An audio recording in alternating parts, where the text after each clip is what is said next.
I got paid for these photos, but I don't know how. देखो, अगर तुमने motivated feel करना तो तुम क्या करते हो? तुम म्यूजिक सुनते हो,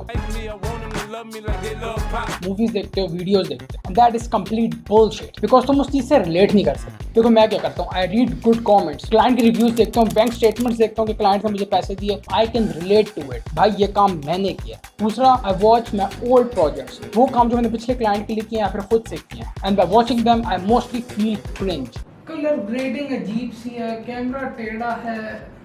देखो तुम इस चीज से रिलेट कर सकते हो। तुम पुराना फेसबुक स्टेटस देखो, यू फील अजीब सा फील होता है। क्यों? Because as a person you grew. जब मैं अपना पुराना काम देखता हूँ, I feel cringe. That indicates as a creator I have grown. और एज अ क्रिएटर ये फील करना बहुत जरूरी है। मैं तुम्हें थोड़ा डिटेल से समझाता हूँ। देखो, पैसे कमाने के दो तरीके हैं। Firstly you do job. There is nothing wrong with doing a job.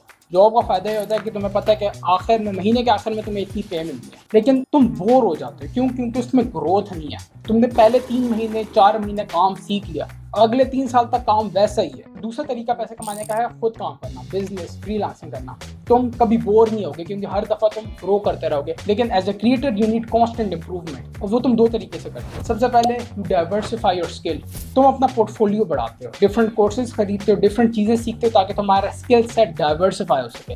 दूसरा, यू बाय गियर। वो चीजें खरीदते हो जो तुम्हारे काम में इंप्रूवमेंट लाए। पहले मैं लैपटॉप में काम करता था, मैंने कंप्यूटर खरीदा, लाइट्स खरीदी, स्टैंड्स खरीदे। लेकिन एक चीज एज अ क्रिएटर जो कि तुम्हें खरीदनी चाहिए, जो कि बहुत जरूरी है लेकिन ज्यादातर लोग निगलेक्ट करते हैं, that is hard drive. So I was going through old stuff and I found this project. ये प्रोजेक्ट मैंने शूट किया था 2021 में, 2021, बिल्कुल अर्ली डेज में जिम की शूट की। और इन तस्वीरों को देखने के बाद I felt very motivated because these photos are shit.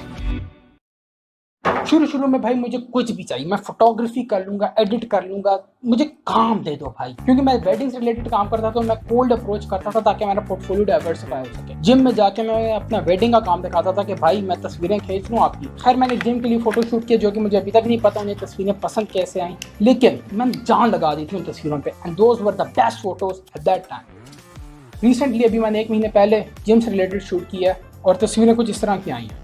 अब इन दोनों तस्वीरों में जमीन आसमान का फर्क है, because I become better as a photographer. I upgraded my gear, और दूसरा I consciously improved my photography. देखो, लोग कहते हैं practice makes you perfect, it is incomplete. Perfect practice will make you perfect. जब भी मैं फोटोग्राफी करता था, I always try to make that photo ideal, best. तुम केक भी बेक कर रहे हो तो उसे दुनिया का बेहतरीन केक बनाने की कोशिश करो। कॉन्शियसली जब तुम प्रैक्टिस करोगे तभी तुम इम्प्रूव करोगे। तो practice will not make you perfect, perfect practice will make you perfect.